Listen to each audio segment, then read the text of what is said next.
Good evening.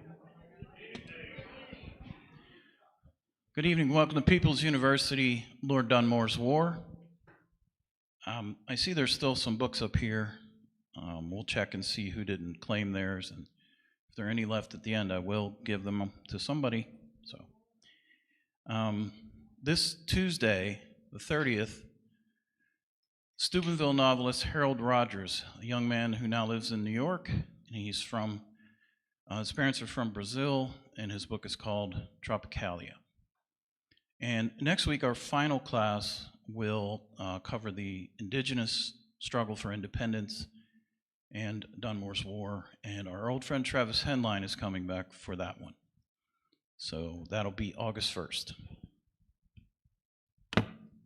We're very pleased to have Dr. Williams with us. He's a historian at the U.S. Army Center of Military History, Fort McNair, Washington, D.C.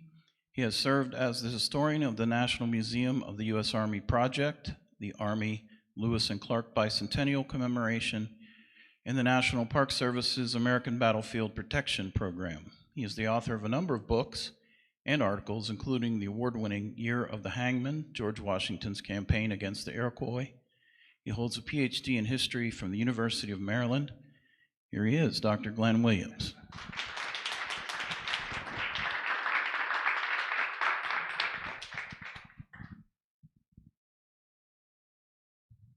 Well, thank you, Sean, and thank you for inviting me. I have to make one correction, though. I retired from the Army Center of Military History 2 years ago last week, so I need to update my bio a little bit. Can you all hear me now? Is that better? You would think after 21 years as an Army officer, being used to talking on a parade field, I wouldn't need a microphone, but I guess everything heads south after a few years. Including your voice. This isn't my first visit to Wheeling. In fact, as Sean was mentioning, I used to be with the American Battlefield Protection Program in the National Park Service, and during the early 2000s, we were doing the historic preservation study of Revolutionary War sites in America, and that brought a couple colleagues and myself here to look over if anything was left of the engagement that happened at Fort Henry in 1777. And we stayed at that hotel. It's on this end of the suspension bridge where the sign is. I understand that it's being torn down. And I was probably in this building because my other colleagues, an archaeologist and a GPS mapping guy, and I was the historian. I came here to see what I could find in the way of research on Fort Henry. If you're interested, the other book that Sean mentioned that I wrote, Year of the Hangman, George Washington's Campaign Against the Iroquois, it's about the Revolutionary War on the frontier between 1777 and 1779. And the early pages deals with that battle at Fort Henry in 1777. But we're going to talk about the Wheeling in a different light tonight, and that's how it fits into Lord Dunmore's War. When it wasn't Fort Henry, it was Fort Fincastle. And some of us, Bill and I and some others, were talking earlier that during 1774, the fort that became Fort Henry was then called Fort Fincastle, named after one of Lord Dunmore's other titles. Fort Pitt had been changed to Fort Dunmore, named after his main title, and the fort that was going to be erected at Point Pleasant at the confluence of the Kanawha River and the Ohio was going to be called Fort Blair, another one of Lord Dunmore's titles. So you can see these guys have slapped their names on just about everything. In fact, when I give this talk at Fort Pitt, at the Fort Pitt Museum, I usually begin it by telling people, welcome to Fort Dunmore, and also welcome to Pittsburgh, the district seat of the Western District of Augusta County, Virginia. They don't like that very much.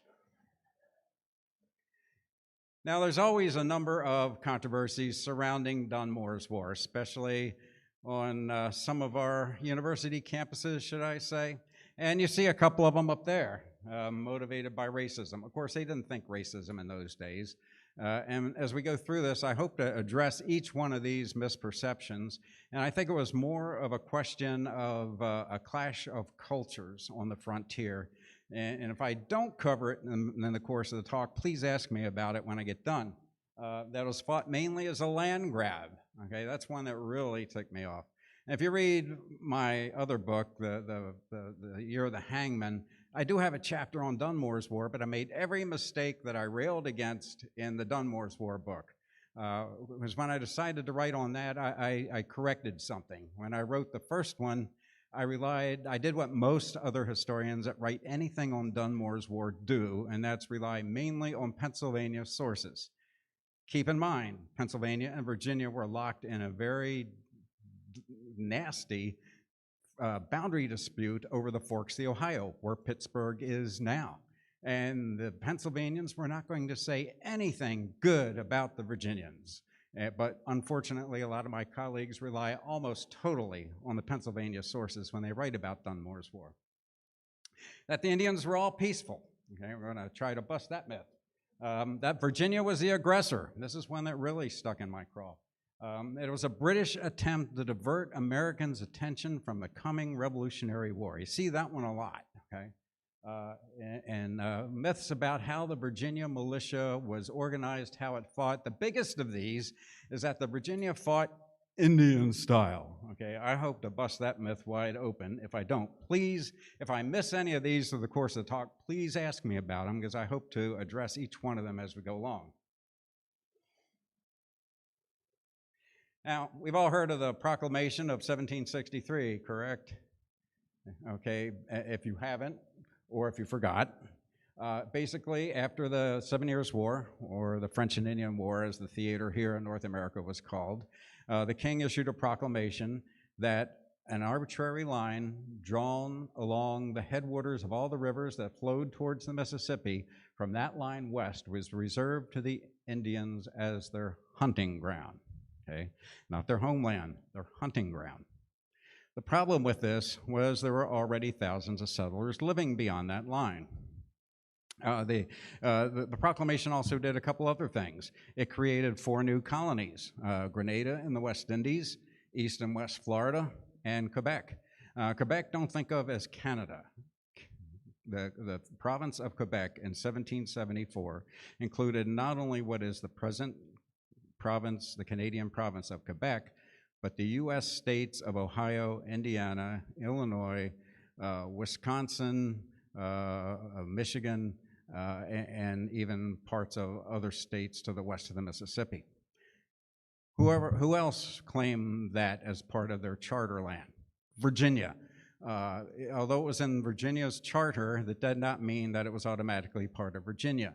The Virginians would still have to negotiate with the Indians, because they did recognize original occupancy for a cession of territory.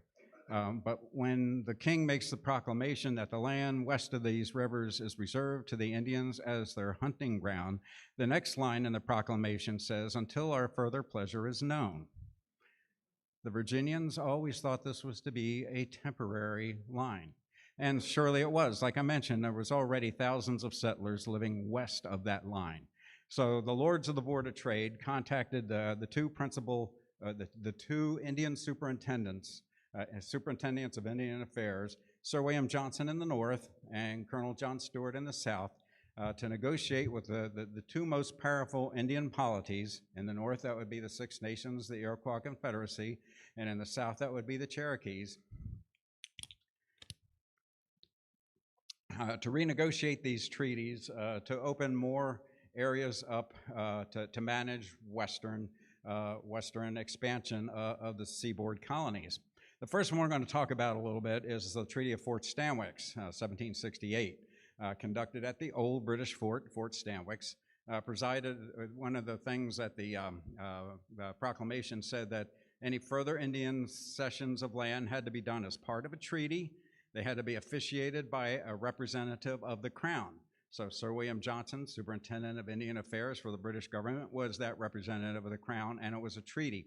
Basically, the Six Nations, speaking for all the Indian peoples that they claimed dominion over. I know people in the colleges and universities don't like to think of Indians as being empires, but the Six Nations were an empire. They claimed everything from the Great Lakes area and down along the Allegheny and Ohio rivers, and the people living there as being under their dominion. And they presumed to speak for them. And it didn't matter what the people that were living or hunting there thought. They came under the dominion of the Six Nations, and what the Six Nations said went. And that was all there was to it. In fact, anybody ever read anything by Conrad Weiser? He was a Pennsylvania Indian commissioner back in like the 1740s and 50s. He wrote an explanation of the Six Nations and how they related to other Indian nations. And he says they claimed dominion over the other nations. They defeated the Delaware in battle. They ritually took away their breechclouts and put petticoats on them. When they talked sternly to them, they called them women. When they talk gently to them, they call them nephews. So therefore, reinforcing that superior subordinate relationship. And they brought them into the Iroquois Confederacy. The Shawnees, on the other hand, during the late 17th century, they dispersed them in 4 different directions. And then right before the French and Indian War, they allowed them to come back to settle on the northern bank of the Ohio.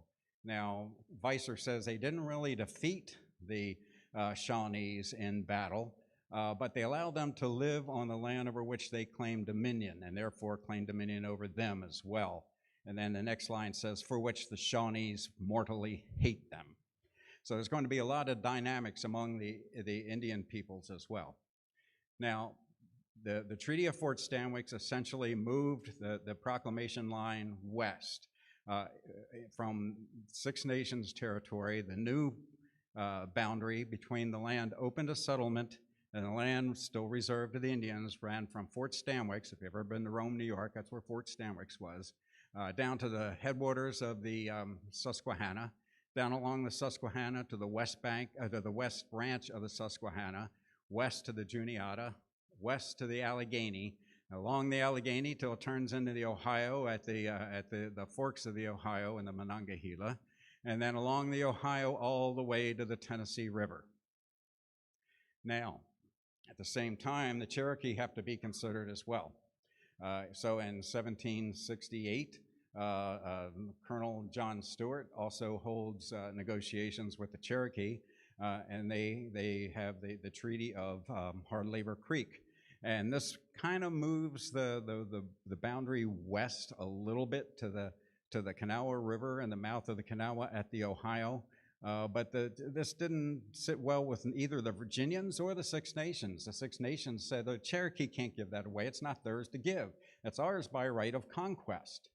So they went back to the negotiation table. A couple years later, they hold the Treaty of Lock Harbor. The Treaty of Lock Harbor moves the line to the west a little bit further from the headwaters of the Kanawha west to the Long Island on the Holston, and then up to the mouth of the Kanawha. Still didn't sit well with either the Six Nations or the Virginians, so they hold one more treaty. They call it the Cherokee Grant, and this will move the land open to settlement to Virginia west to the Louisa or Kentucky River and its mouth at the Ohio. So you can see that this moves the line of settlement west quite a bit from that original 1763 treaty line.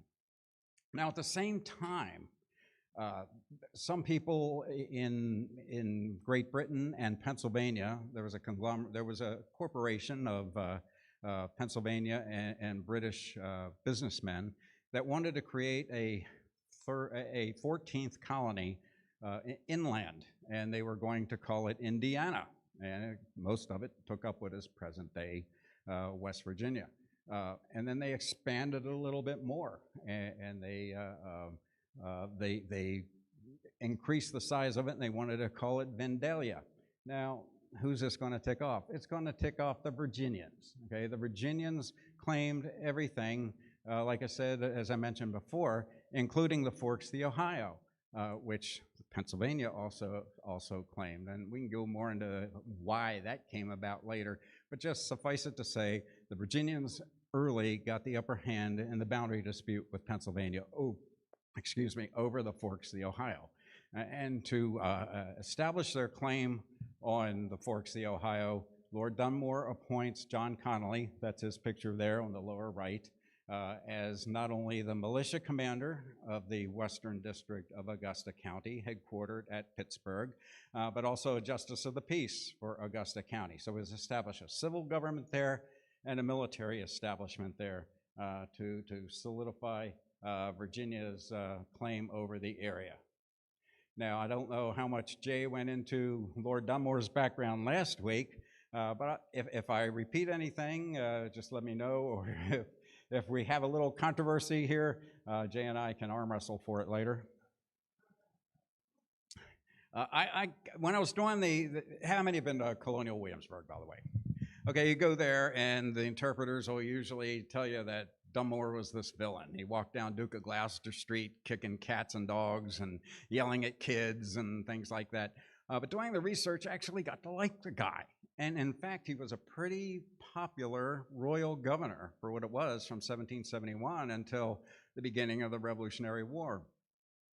And to kind of illustrate this, you've all heard of the Boston Massacre in March of 1770.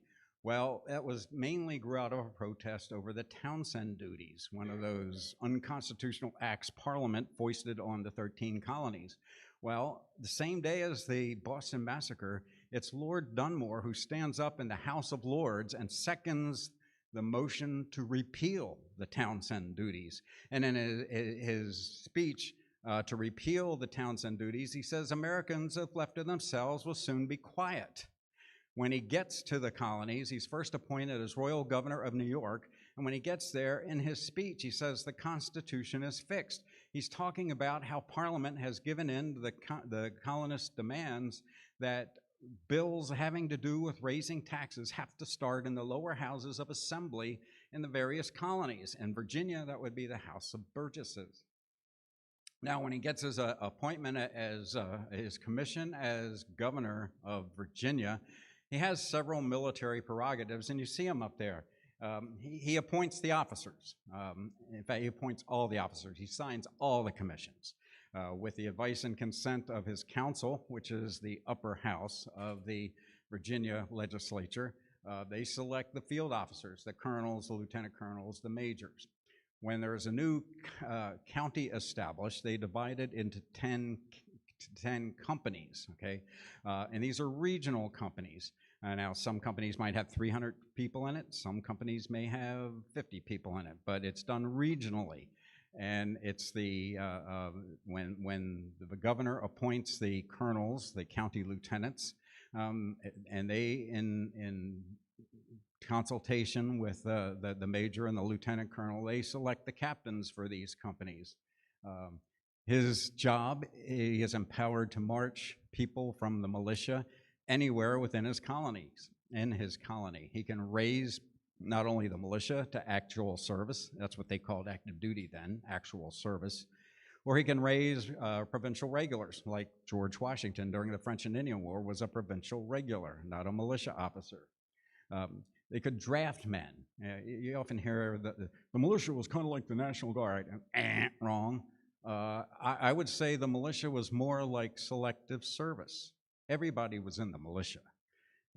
If they had an expedition to mount, they needed to call people into actual service. They would first take volunteers. If they didn't get enough volunteers, they would start drafting people. Okay? So it was a body of available military-age men that were available for emergencies.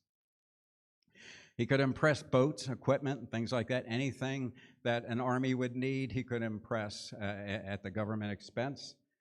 But he left the administration and training of the militia mainly to an officer called the county lieutenant.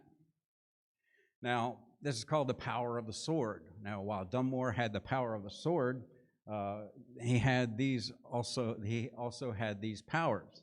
The power of the sword, including the ability to arm, muster, call into service the militia. Everybody in the colony, able-bodied man, was in the militia. To defend it from invasions, to suppress rebellions, to issue letters of marque to privateers during wartime, to declare martial law in wartime, to establish fortifications. All this came under his purview as the governor under the power of the sword. You can see some of the other powers that he had there as well. Now, while he had the power of the sword, the legislature had the power of the purse. Like the lower house of our Congress, the House of Representatives, like the House of Commons in Parliament today and back then, in colonial Virginia and in almost all the colonies, the power of the purse rested in the lower elected house of the General Assembly. As I said, in Virginia, this would be the House of Burgesses. They were the ones that would impose the taxes to pay for any military operations that were going to go on. They would pay for regulars if they were going to have regulars. They paid militia once the militia was called into actual service. If the militia had to impress supplies, equipment, pack horses, things like that, they would reimburse the people after the operation was over. They also wrote the laws that had to do with organizing the militia and how it could be used operationally in an emergency as well.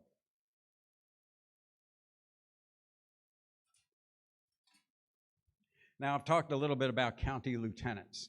I don't know how many of you can read that commission, but it is signed by Governor Boditot, who was Dunmore's immediate predecessor. He died in office.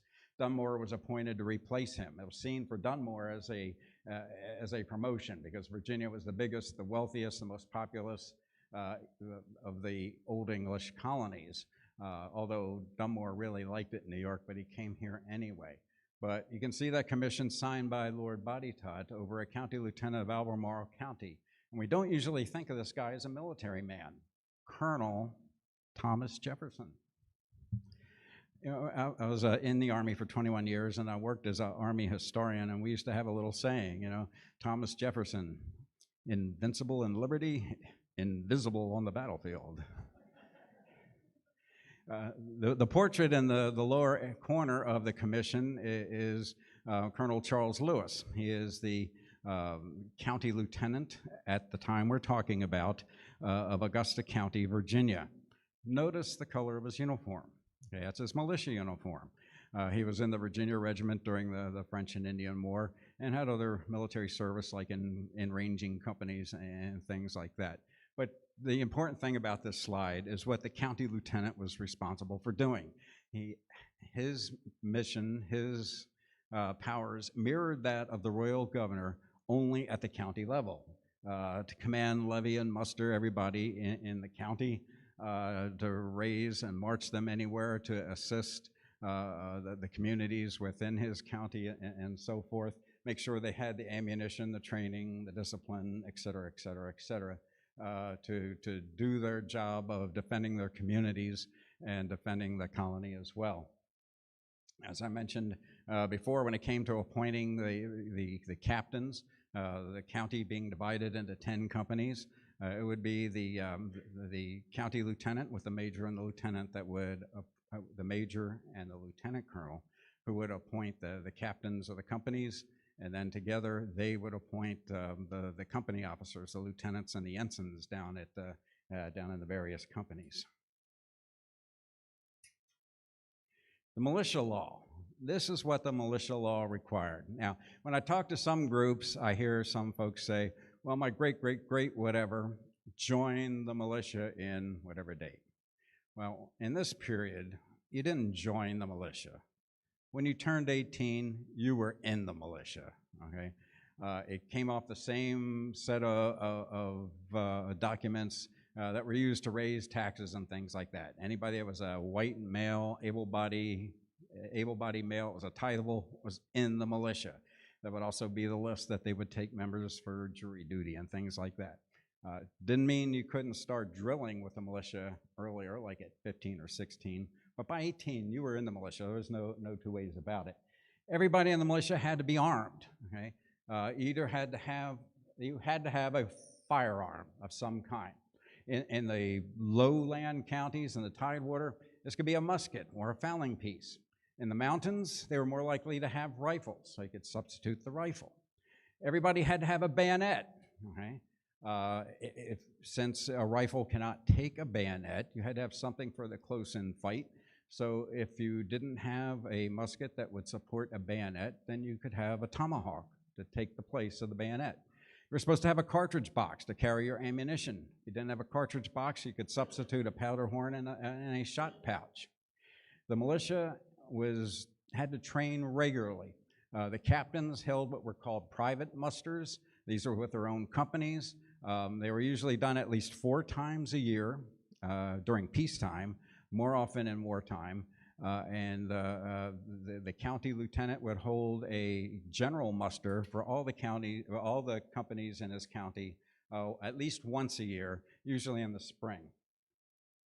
They also trained regularly. They trained following the British 1764 manual exercise, the conventional type fighting. But they also learned to fight what was called bush fighting or skirmishing. And this is particularly true of those on the frontier.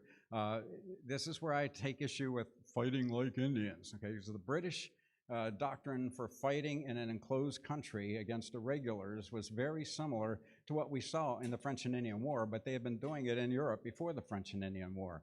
What the Americans did, particularly these frontier counties, they would take what was in the British doctrine already about fighting irregulars in an enclosed country, combine it with what they learned fighting against or alongside of native allies, either one, and combining them with something new, and they call that the bush fighting or skirmishing type of warfare.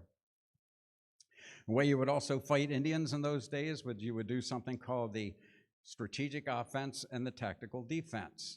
I'll get more into this later, but strategic offense, you would march into Indian territory, use your light infantry to develop the situation, get the Indians to attack you. Where were the Indians strongest in a fight? When they would attack you and move on your flanks when you weren't ready. How did they counter that? The colonists would rely on their strength, massed volleys of musketry from behind cover of some kind, behind a fortification of some kind. So entice the enemy to attack you doing that. That's what I mean by the strategic offense, the tactical defense. And finally, they had some specialized units in those days. How many have seen the Spencer Tracy movie, Northwest Passage, about Rogers Rangers? Okay, good. Not many of you, so don't believe it if you've seen it. Nothing like that. Okay, these Rangers were totally for frontier defense. They would go out on patrol. Their job was to find enemy raiding parties before they attacked the community. If they did, they'd try to intercept them. If not, they would see if they could pick up some intelligence on a raiding party, get back to the communities to tell the local militia commander that there's a raiding party heading your way, to call out your troops and be ready to defend your community.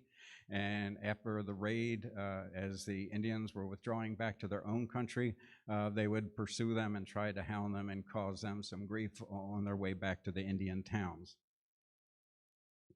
Scouts are similar to Rangers, only they were smaller units. They were like 4 and 5 guys. They would go out around the community, and if they stumbled across something that indicated there was a war party in the area, such as a campsite that had obviously just been vacated and the bonfire embers were still warm, pretty good idea that there was an Indian raiding party in the area. So they would go back to the community, find the captain of the local militia company, warn him so he could turn out his troops. And finally, there were spies. Now, spies, don't think of 007. This is another word for a scout, but these guys worked individually or maybe in teams of 2. They would go find a mountain that overlooked an Indian town, and if the Indians were having a war dance, it's a pretty good indication that those Indians were getting ready to go to war.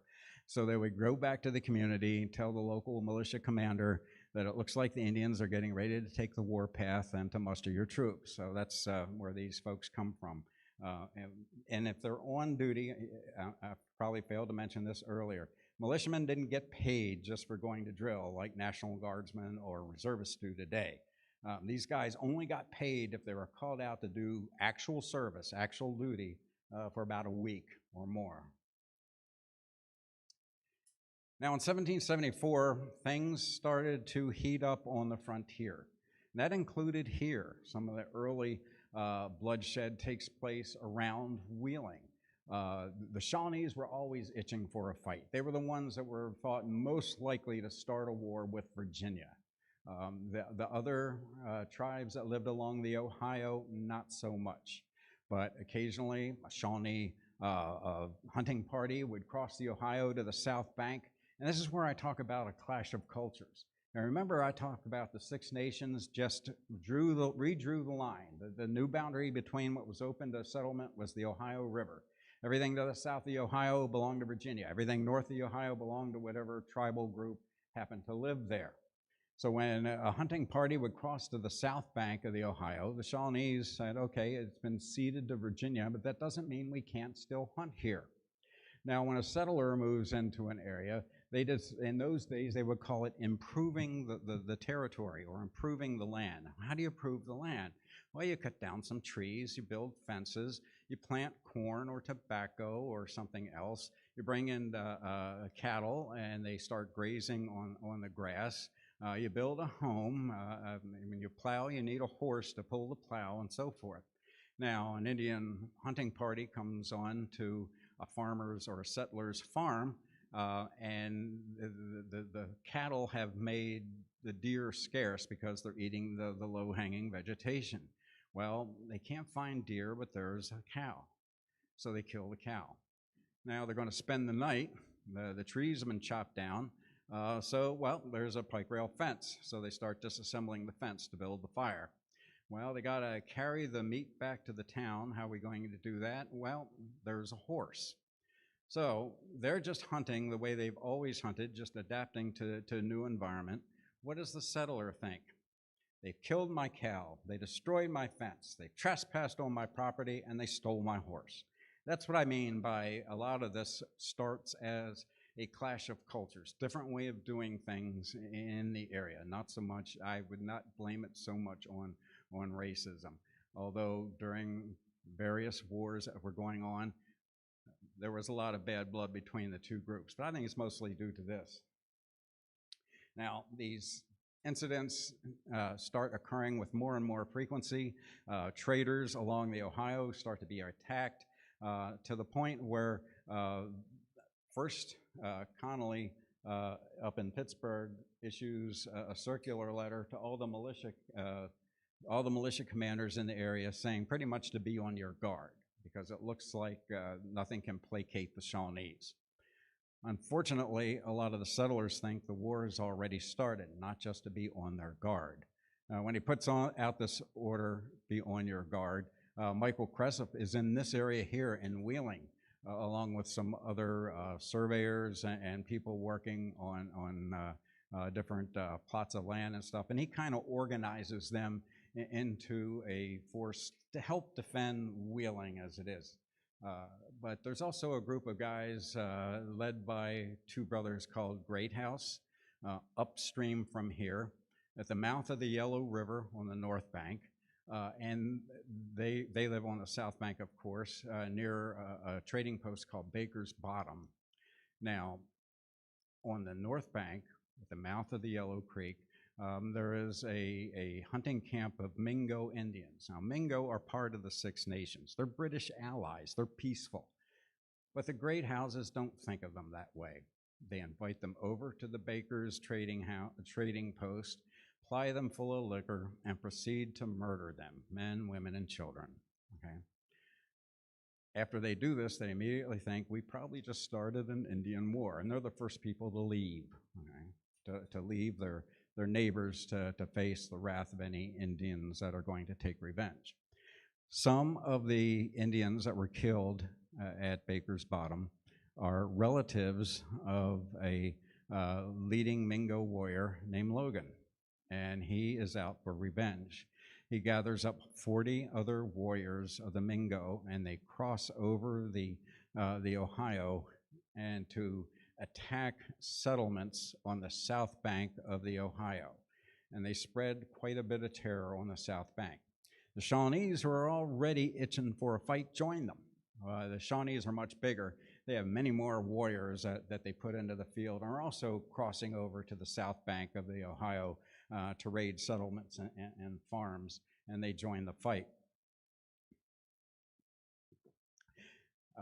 Initially, this is called Logan's Revenge. The image you see on the lower part there, that's the Spicer family. The Spicers were a family of farmers. They had a small farm. Logan led his warriors against there. They raided it. They killed the mother and the father, many of the adolescent children. I think 2 of the boys escaped to go find the militia to come back to rescue them. But you see 2 kids, maybe, hopefully you can see them, a little boy, little girl, that try to escape. Willie is the boy's name, and Betsy, I think, is the girl's name. They are taken prisoner by Logan, taken back to his camp.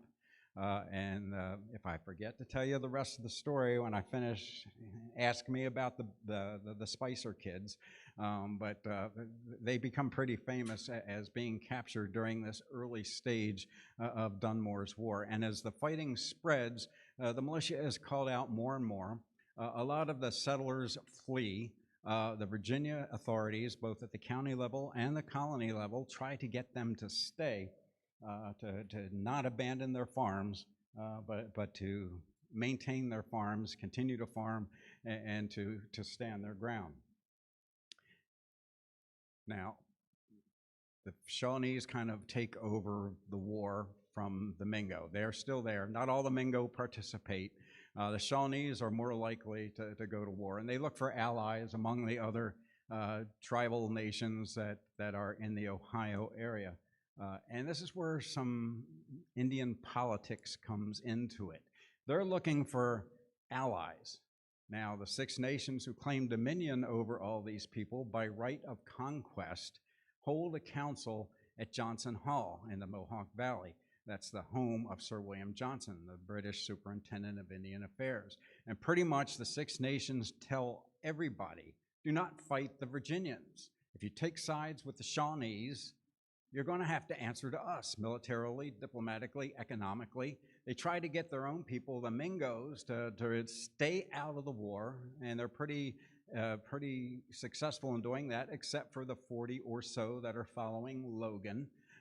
All of these others, as far as their national politics goes, also declare they're staying out of the war, although individual Wyandots and Cherokee or whatever will find their way into the Shawnee camp for the war. Their commander is an Indian war chief called Cornstalk, and he will be the commander of the Indian forces for the rest of this war. Now, it's important to note that almost every battle, except for one I'm getting ready to talk about, takes place on the south bank of the Ohio, in Virginia. The settlers do something called forting up. Now, there are 2 types of forts on the frontier in these days. Here you had Fort Fincastle. That was a military installation. So fort came first, and then the name of the fort, Fort Fincastle, like I said, named after one of Dunmore's other titles. If it was a hardened or fortified family home, then it was the other way around. If a family named Williams built a fortification or a blockhouse or surrounded their house with a palisade, they would call it Williams Fort. Didn't matter, though, because if in an emergency, that's where the people would go. And this is called forting up. All the local settlers would come into the fort. They'd bring their cattle with them. The cattle will probably be put in pens on the outside of the fort. How many have been to Prickett's Fort down the street there? Similar to that. In fact, that's Prickett's Fort in the lower picture. That is a militia post. That's a hardened family fort, but it was the headquarters of the local militia, and they would live there. Now, they have to maintain their farms. That was the whole idea of forting up. In the morning, although some of the militiamen would stand guard at the fort to protect it or act as a reaction force, the rest of them would go out and say there were 20 militiamen among the farmers in the field, among the farmers that were in the fort.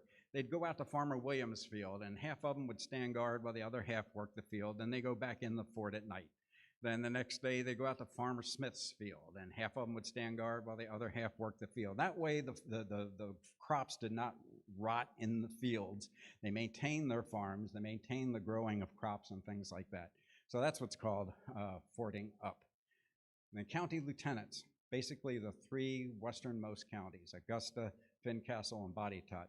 The county lieutenants are told they can conduct limited operations on the North Bank if they can, but the important thing is to fortify the communities, defend the communities, and then stay on the defense, except for one, okay? There is one expedition that's launched from here, from Wheeling, about 400 soldiers. They actually organize at Winchester from several different counties of Western Virginia, including Augusta. Then they, under the command of a Major Angus MacDonald, they come to Wheeling, where they stop at the at Fort Fincastle. They go down the Ohio several miles. They put ashore. Then they move cross country to the town of Wacatamaica. I hope I'm pronouncing that right.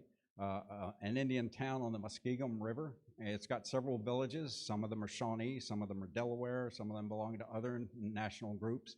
Well, the Virginians attack only the Shawnee towns and destroy them, destroy their cornfields and their buildings and everything else. They leave the Delaware and other friendly Indian villages intact. Then they come back here to Wheeling. Tactical success? Yes. Strategic anything? No. Didn't change anything. Didn't change the course of the war. Didn't hasten the end of the war. Didn't cause the Shawnees and those 40 Mingo from crossing the Ohio and raiding settlements on the south bank of the Ohio. So Dunmore comes up with the idea that he's going to take the offensive. Now, those of you who've been in the military know why you take the offensive. It's cheaper. It's more likely to put the war to an end quicker. You can destroy the enemy's power. And why do I say it's cheaper? Well, on the defense, you can't be strong everywhere all the time, everywhere at once, okay? But when you attack, you can pick the time and the place of the battle. So why does he want to take the offensive? Take the fight to the enemy. I mentioned before, it's less expensive, it's more effective. And they wanted to break the military power of the Shawnees. How's he going to do it? Well, he's going to, Dunmore I'm talking about now, is going to put together a militia army that's going to converge on the principal town of the Shawnees. That's the town of Chillicothe on the Scioto River. And they're going to come from two directions, one from north and one from south. And they're going to take the strategic offensive and then try to get the enemy to attack them tactical defensive, like I mentioned before. First, Dunmore wants to get to raise a regiment of provincial regulars, but the House of Burgesses balks at this. Why? Because they're more expensive. You have to pay them as soon as they enlist. You have to pay them as long as their term of enlistment takes, whether the war is over or not. But the Speaker of the House of Burgesses tells Dunmore that he has the power to call out the militia. And the beauty of calling out the militia is they get paid in arrears. They get paid after the war is over, based on how many days they spend on active duty. So here's the basic plan. There's going to be a northern division or right wing of the Army and a southern division or left wing of the Army. The northern wing will muster some in Winchester, some at Pittsburgh, and oops, did I do that? Some at Pittsburgh, and they're going to descend the Ohio. And they're going to come down in a couple groups. After mustering at Winchester, some of them under Major William Crawford, along with the pack animals and the cattle, are going to start north, but then they're going to turn west and come here to Wheeling, where they'll wait for the rest of the army to catch up to them. About 500 of the soldiers and all the pack animals, all the cattle. The other part of the northern wing continues to march north to Pittsburgh, where Dunmore has had them building boats and mustering a couple other units of militia there. They will descend the Ohio. They'll link up here at Wheeling with those soldiers that came in with Crawford, and from there they'll continue marching south, or floating south if they're on one of the boats, to the mouth of the Little Kanawha. They'll land on the north bank at the mouth of the Hockhocking Creek, where they'll build a forward magazine, and from there they're going to move into Shawnee country. The other wing of the Army, Augusta County, most of the Augusta County, Bowdoin County, and Fincastle County soldiers, plus some volunteers from Bedford and Culpeper County, are going to muster at a place called Camp Union at the Great Levels of the Greenbrier. This is now where Lewisburg, West Virginia is. Okay, and they'll march from there to the mouth of the Elk River near Charleston, present-day Charleston. Well, they will build a forward supply magazine. They will build canoes to transport most of their bulk supplies down the Kanawha River towards Point Pleasant, and the rest of the soldiers will march along the river to Point Pleasant. You can see the strength of the soldiers that end up going. About 1,200 in the northern wing of the Army, about 1,300 from the southern wing of the Army, and you can see the counties that most of the men are coming from. Now, how many men are there to oppose him on the other side? Cornstalk can account for about 800 warriors, mostly Shawnee, some Mingos, and some from those other groups, at only 800 against 2,500. He's outnumbered 3 to 1. What's he going to do? How can he stop this from destroying the Shawnees' towns? Well, the only thing he can do is he's going to do what in the military we say, defeat the enemy in detail. Defeat one, then turn around and defeat the other wing of Dunmore's army. So he's going to take 800 of his warriors down to where the southern wing of the army is heading towards the mouth of the Kanawha, okay, under Colonel Andrew Lewis. Colonel Andrew Lewis, among his men, he doesn't have enough pack horses to move everybody at once, so he's going to move in 3 different groups. 2 of them get to the mouth of the Elk, like I mentioned before, where they build that magazine, they build those canoes, and then they continue. That's about 140 miles from Camp Union. Then they're going to march the other 80 miles to the mouth of the Kanawha at Point Pleasant in the Ohio, where they'll build another forward magazine and wait for their third group, another 500 soldiers, following them by several days with the rest of the pack horses and the cattle and everything else. So the men that march first get to the Elk, build their canoes and their forward magazine, and then they march along the Kanawha towards Point Pleasant, where they're going to consolidate there before they move across the Ohio to link up with that northern wing of the Army at a place called Pickaway Plains, which is near the Indian towns. Here's a map of the area. I'm sorry I don't have a pointer, but you get an idea of the expanse of the area here. This is Redstone. It was called Brownsville now. Pittsburgh is here. Baker's Bottom, that I mentioned before, is in this area. Here's Wheeling. Jamaica, the town they raided earlier in the war. Fort Gower is the forward magazine they built at the mouth of the Hockhocking, across from the mouth of the Little Kanawha. The Dunmore group is going to march up the Hockhocking, establish a fort that's called Camp Charlotte, just outside of Chillicothe, the principal town of the Shawnees. Camp Union is here.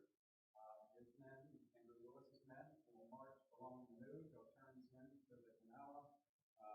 They'll build their magazine at the mouth of the Elk, and continue the last 80 miles to Point Pleasant here.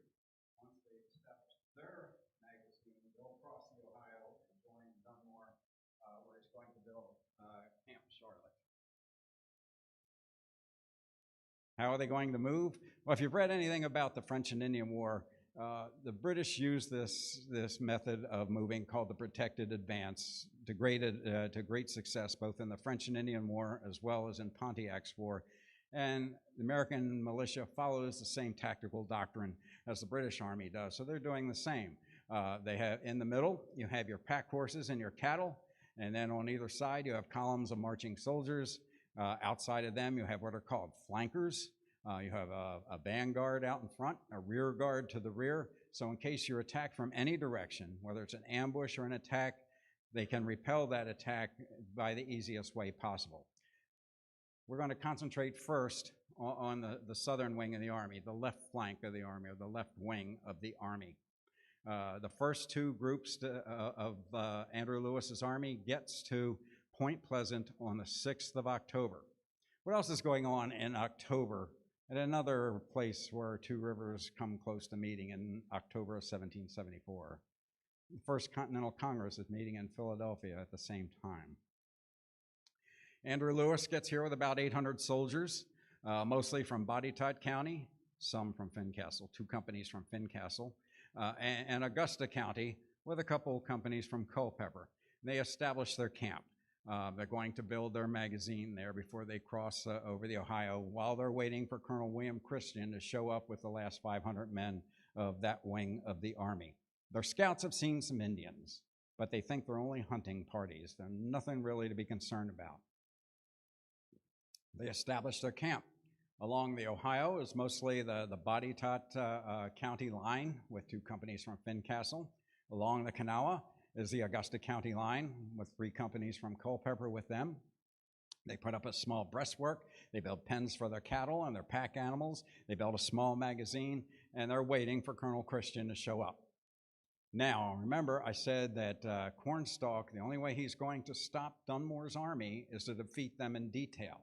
On the 9th of October, his 800 warriors reach an area near Point Pleasant where they build small makeshift rafts, cross over the Ohio to Old Town Creek, about 2 miles north of the Virginia camp, where they're going to camp in an abandoned Indian village called Old Town, and they're going to attack before dawn and attack so badly that they're going to kill a lot of Virginians. Even if they don't kill them all, they're going to demoralize them. They're going to cause so many casualties and disrupt everything that they hope the Virginians will just retreat back down the Kanawha. Then they can turn around and go fight Dunmore up on the Hockhocking. That's the plan. So on the 9th of October, they're crossing the river and they're ready to do that.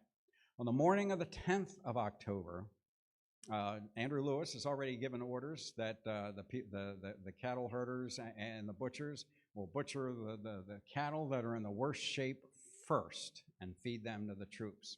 While some company commanders, especially the 2 from Fincastle County, are going to take care of the troops. They're not going to wait to get the bad Army rations. They're going to go out and get their own rations.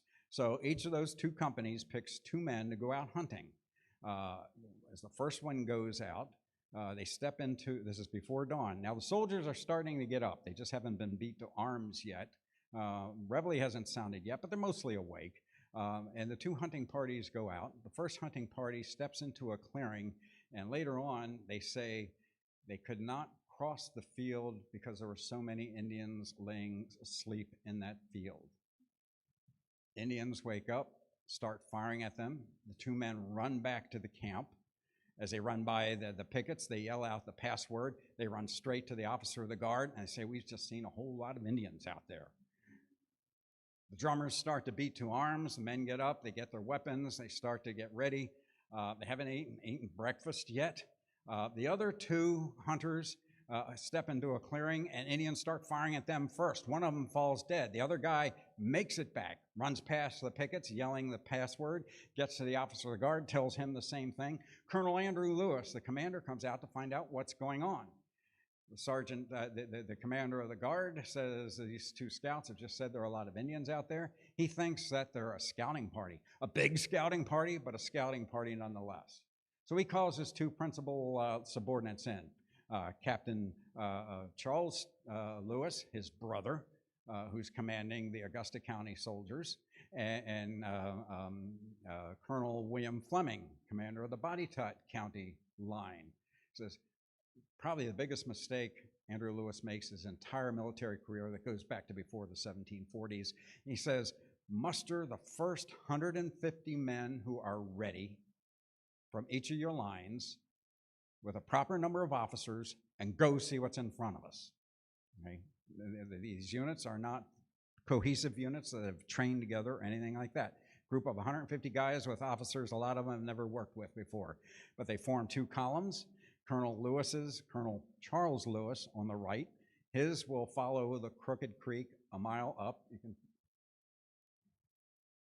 Crooked Creek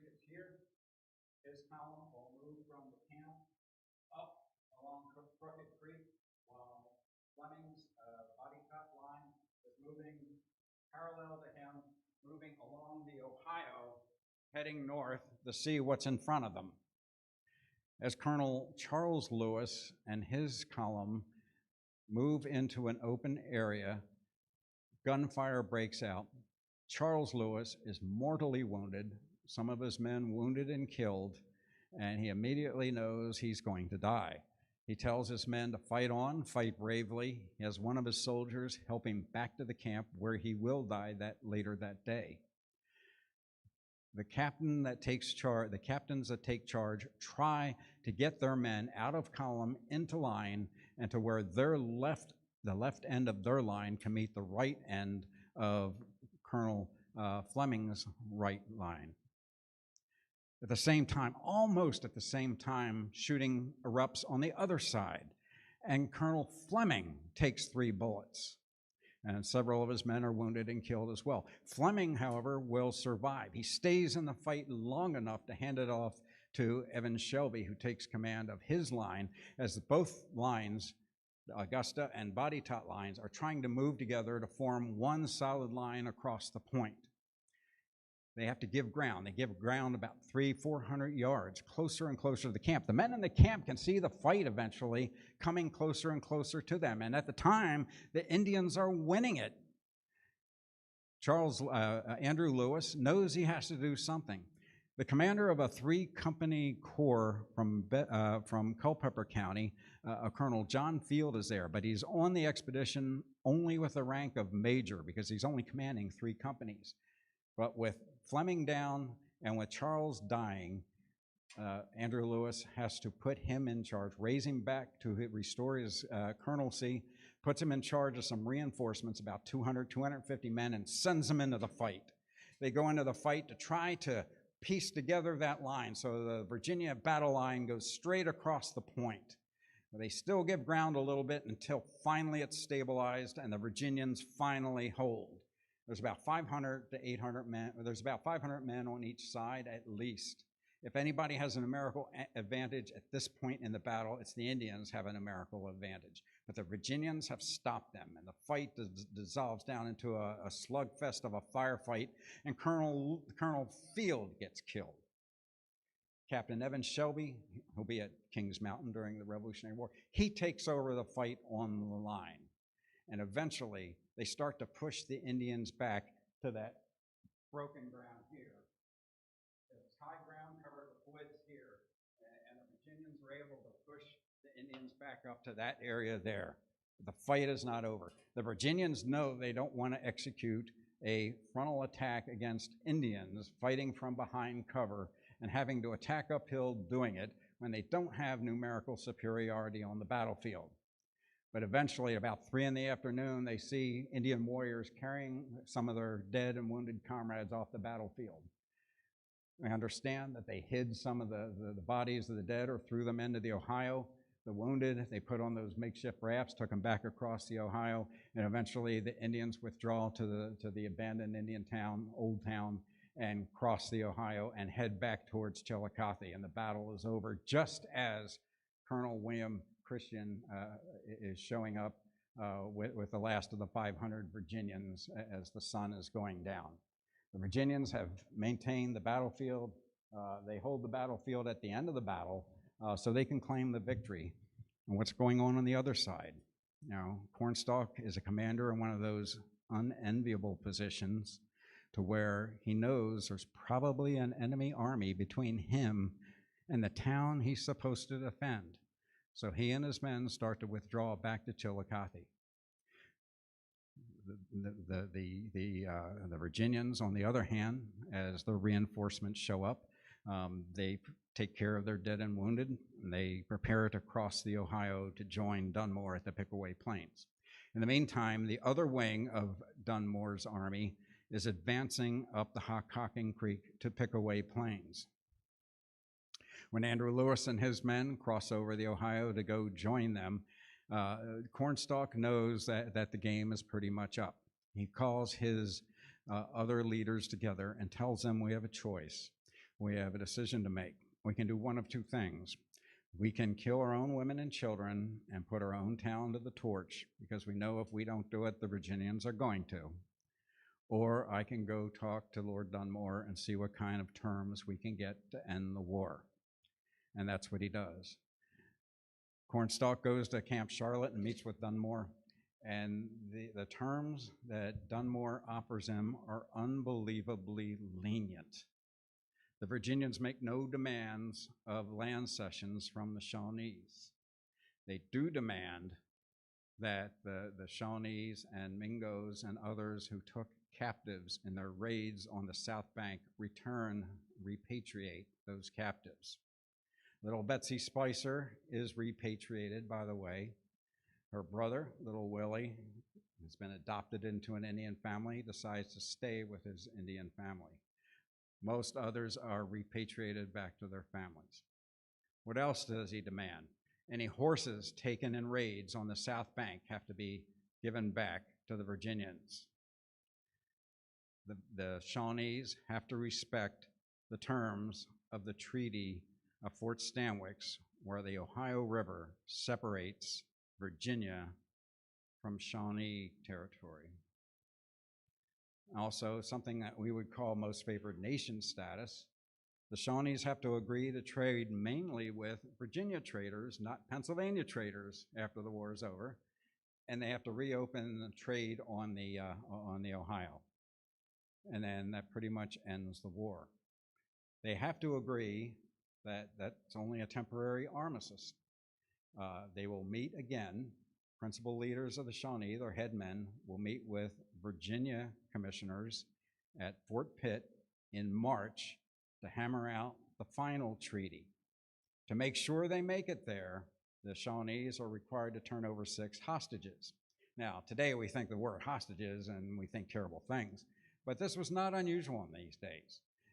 In order to ensure that the Indian headmen would show up at the treaty and not just calling an armistice in order to get themselves out of a losing battle, they had to give up 6 hostages, chiefs or sons of chiefs. Now, these weren't put in prison. They're not kept in the public jail in Williamsburg. They're given the freedom of the town. They're allowed to go about freely. They're honorable men. They're considered gentlemen. They just have to stay in Williamsburg till March, when they'll go out and make sure that the headmen of the Shawnees show up for the treaty. Now, there's drawing a blank on the guy who wrote it, but he gives a pretty good description of the 6 hostages as they're coming through Winchester on their way to Williamsburg after the war is over. And they're not under guard, and they're making their way on their own. So like I said, they are treated as honorable men and doing the job that they're supposed to do. Dunmore starts releasing the militia. Most of them go home. He keeps some of them on the frontier for security. They maintain the post at Wheeling, Fort Fincastle, which will soon become Fort Henry, Fort Dunmore, which will soon be renamed Fort Pitt again, and the fort they build at the mouth of the Kanawha, Fort Blair. But most of the soldiers go home. Some of the Northern Wing soldiers at Fort Gower, as you're probably aware, past the Fort Gower resolves because things are starting to turn politically. So they say, well, we're loyal. They say we are loyal subjects of the king, but if it comes to a war between America and the king's forces, we will fight for America. You've probably heard of the Fort Gower reserves, but the men go back to their homes. Dunmore returns to his capital at Williamsburg. He's a very popular man. They throw balls in his honor. They write him votes of thanks in the papers. They give him speeches and congratulate him. But then he gets to his office and he opens up a letter from his boss, the Secretary of State for the Colonies. Pretty much says, where the heck have you been? Have you heard about this General Congress up in Philadelphia? Do you know that they're saying things bad about the king or about the king's government? Did you know anybody from your colony that attended? What have you been doing? So pretty much gets raked over the coals. This is where Dunmore starts to lose some of his popularity because his job is to maintain royal authority And by June of 1775, he will leave Williamsburg, his capital, move his capital onto a British warship, never to return to Virginia again. He'll eventually become the royal governor of Jamaica after the war. Talk about screw up and move up, I guess. But he leaves Virginia for the last time. And he tries to carry on a war where he maintains royal authority until about June of 1776. Establishes a base at Gwynn's Island, but by June of 1776, he's gone, never to return. So let's see if we covered some of my misconceptions. Motivated by racism, I think I covered the Clash of Cultures thing, mainly as a land grab. Dunmore demanded no further land cession from the Shawnees. Virginia was the aggressor. Remember, all the battles except that one raid on Wacatamika took place on the South Bank in Virginia, not on Shawnee territory. British attempt to divert the colonists from the revolution. No, things were going on, but it was still a redress of grievances was the colonists' aim, not rebellion, much less revolution. Myths about how the Virginia militia fought, I think we covered, especially the one that they fought Indian style. So, come on, I got one more slide.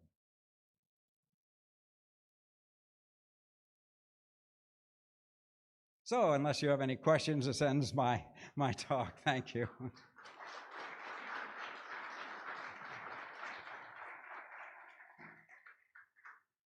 Yes, sir.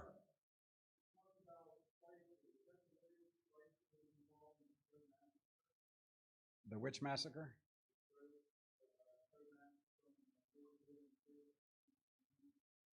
I do not think so, but I could be wrong.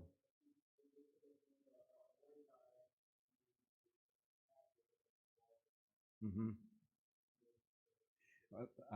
I'm drawing a blank on to what this guy is. Read the book. I have his first name in there, but I think his farm was on the Monongahela. Would that be the same guy?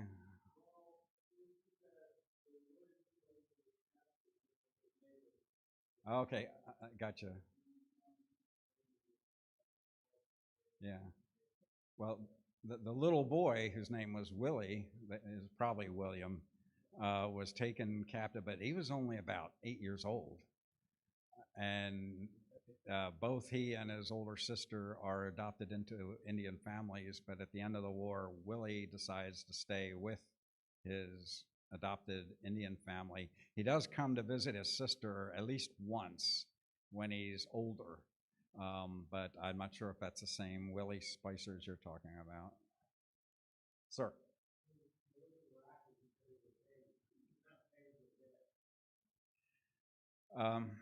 It's in the book.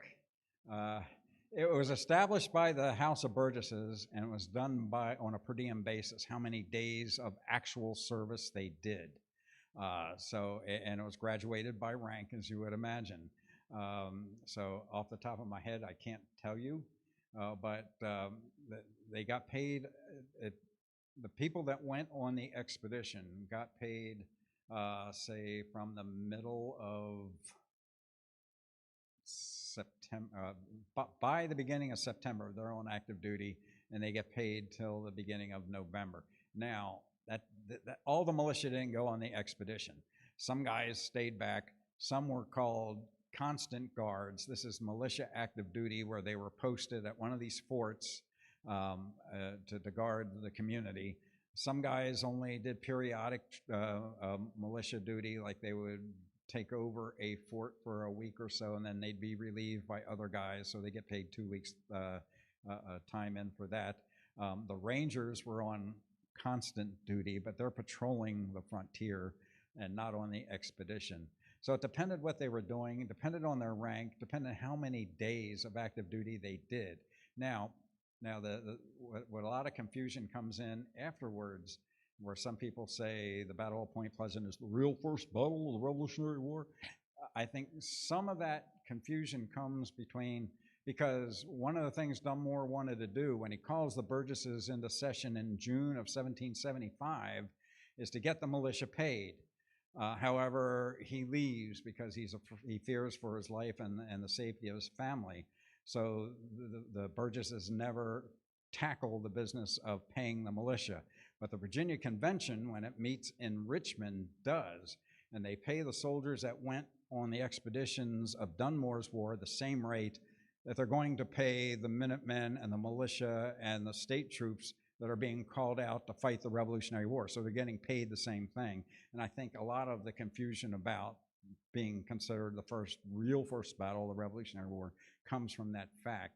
So what they actually got paid was the same thing as the soldiers that were going to fight the first year or so of the Revolutionary War get paid, and it's in the book. Any others? Yes, ma'am.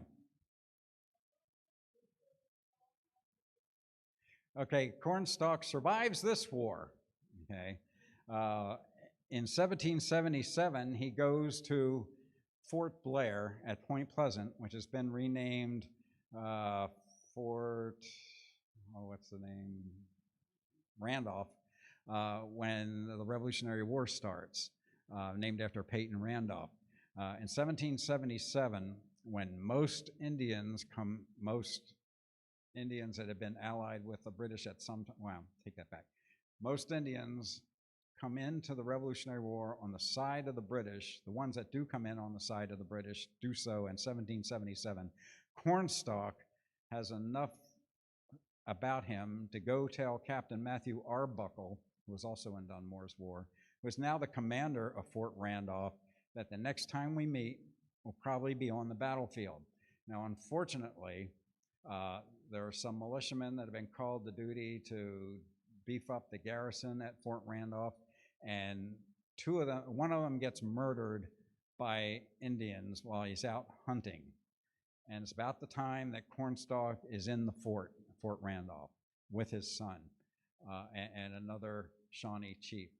Some of the militiaman's buddies want to take revenge. They don't care that Cornstalk and those with him are there to meet Captain Arbuckle, so they kill all 3 of those Indians. Arbuckle arrests the ones that do it to be court-martialed. Problem is, nobody will be witness against them in a trial for the killing of Cornstalk. So Cornstalk is killed and is buried at Point Pleasant, West Virginia. So he dies there in 1777. Does that answer your question? That's in my other book, by the way. Yes, ma'am.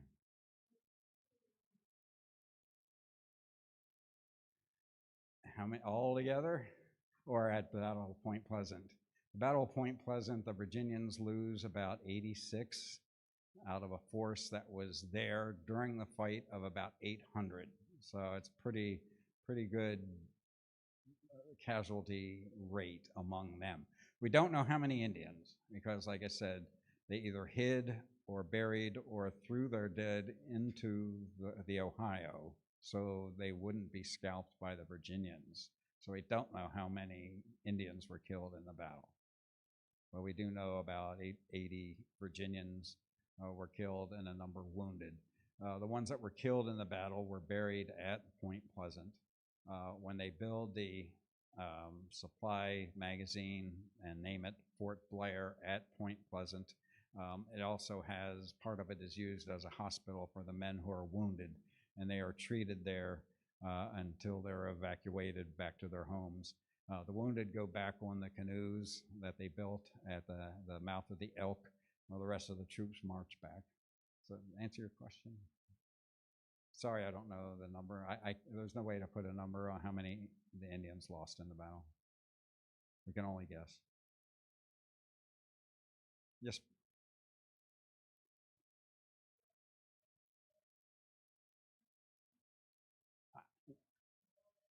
Not on me. I do have a list of the company commanders. So if you know what company he was in, if he was at Point Pleasant or in one of the other Yeah. However, there's a book called Dunmore's Little War that a guy named Skidmore compiled all the statistics from information in the Library of Virginia. And he can tell, that book tells you who was in which company, how many days active duty they were paid for, how much they got paid, by the way, for the earlier question. And not only that, it also has what were called the public service claims. So if the militia came to you and you're a farmer and say, we need your draft horse to be used as a pack horse on the expedition against the Indians, and you give them the horse, then you got paid for the use of the horse. And if the horse didn't make it back, you got paid for whatever the rate was for losing your horse. Or if you turn in, 16 bushels of corn to feed the troops, well, at the end, when now the convention met, they would determine how much that was worth, and they would pay you for the 16 bushels of corn out of the public service funds that you gave up to feed the army and so forth. But all those statistics and who got paid what is all in that book, Dunmore's Little War. Two authors, the main author is a man named Skidmore. Yes, sir. Oh, good.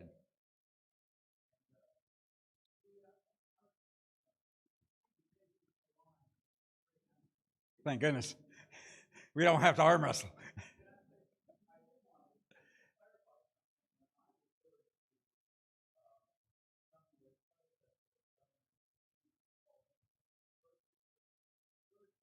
Yeah, is his title. Baron. Yeah.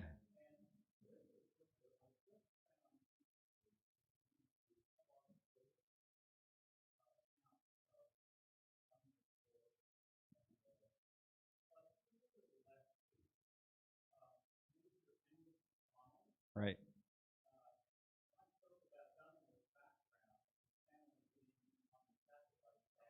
Only his father and him. Yeah. Right. But the rest of the family almost disowned him. Was a Jacobite. Yes.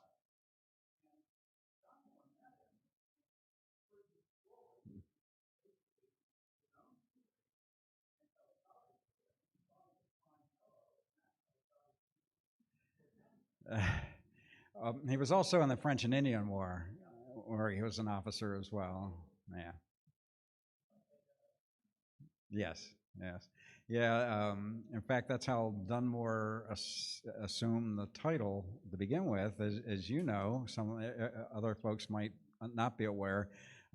Dunmore's paternal uncle, who was a general in the British Army, did not join the Jacobite side. When Dunmore's father does, he is convicted of treason and confined to house arrest pretty much. Since Dunmore, like you said, as a youth, he was a page of honor in the court of the Bonnie Prince. But when the uncle dies, before that happens, his uncle secures Dunmore a commission in the British Army.